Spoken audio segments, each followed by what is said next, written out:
Well, we're getting close to 9:30, so I want to make sure that I share what I can with you. My name is Daniel Whalen. I'm a teacher in Prince George's County, Maryland at Glen Park High School.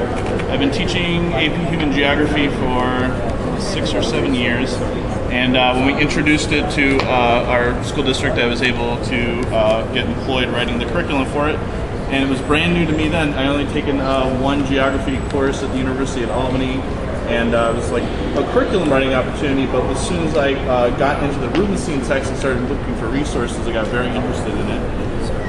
One of the online resources that I started using within about a year or two of teaching it is wetpaint.com, and Wetpaint is a wiki. Most of what they do is pop culture stuff, and they try to get fans together to communicate about different shows and stuff. But what I use it for, the free part, is basically to host lessons online. My school district has very specific expectations of what a lesson is supposed to look like, including an objective that's measurable, a warm-up, a guided practice, an independent practice, and some sort of closure. So basically what I do is I set up my wiki so there is, that format is in place, and then I start adding resources to it. So what I'm going to do is show you an example of a lesson that I put on it. There is an objective up the top. There's a little box here, and there's some message here saying that it's not working right now, but this is actually music that I use to time my warm-up. So there's only 7 minutes to complete answering the question. When the music's done, we go on with the next part of the lesson.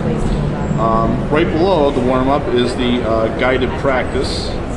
And what I did is I went to YouTube and I made a video where I detailed the different aspects, step by step, of how to complete the project that they're going to be working on in the class.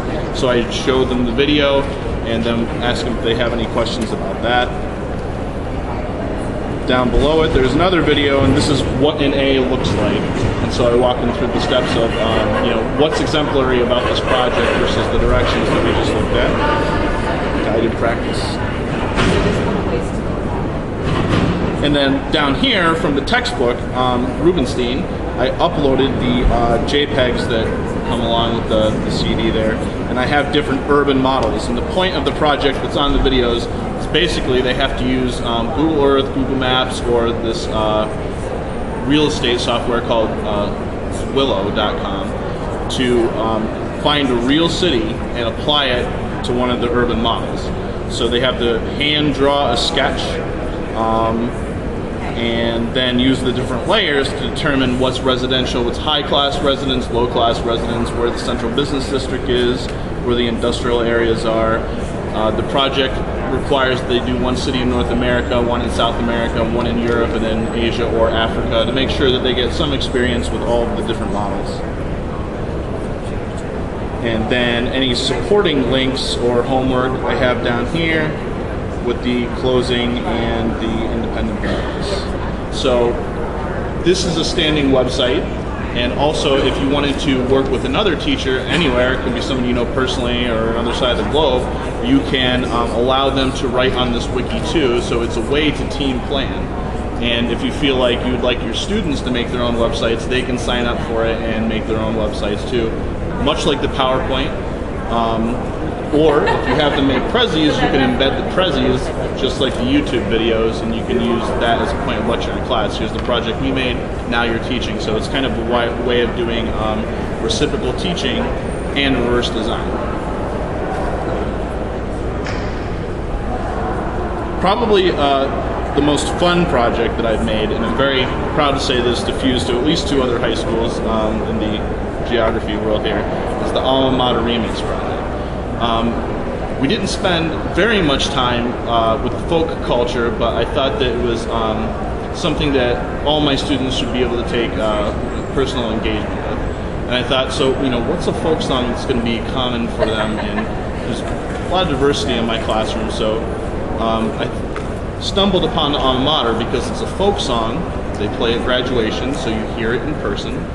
And that's pretty much the only time you hear it is graduation or when there's some kind of formal thing going on at the school, so maybe once a year tops. So I give them the lyrics, and the song is actually the same as my fraternity song, so I drone on with it. It's old classical lyrics, they hate it. And I say, yeah, you didn't really enjoy that, but here's the lyrics, and it's a folk song about your school. What I want you to do is consider a target audience, your peers, teachers, parents, administrators, and create a pop culture song that celebrates what life is like in the school, and make a video for it and the soundtrack. And then when you're all done, you put it on YouTube, and we have a 10-day contest for the most views. The last time we did the project was, I think, February this year, and one group got 831 views by the end of the contest, which actually is, February 12th. And I just looked last night, and it was up to 1,800 views, so I know that it's getting around. My next step for this project, when I do it next year for geography, is I'm going to require them to put it into Google Analytics so we can see where it's been seen around the world. And I think I want to end with that because it is a bit of a splash. I am blessed with some seriously talented kids this year. I hope it happens again.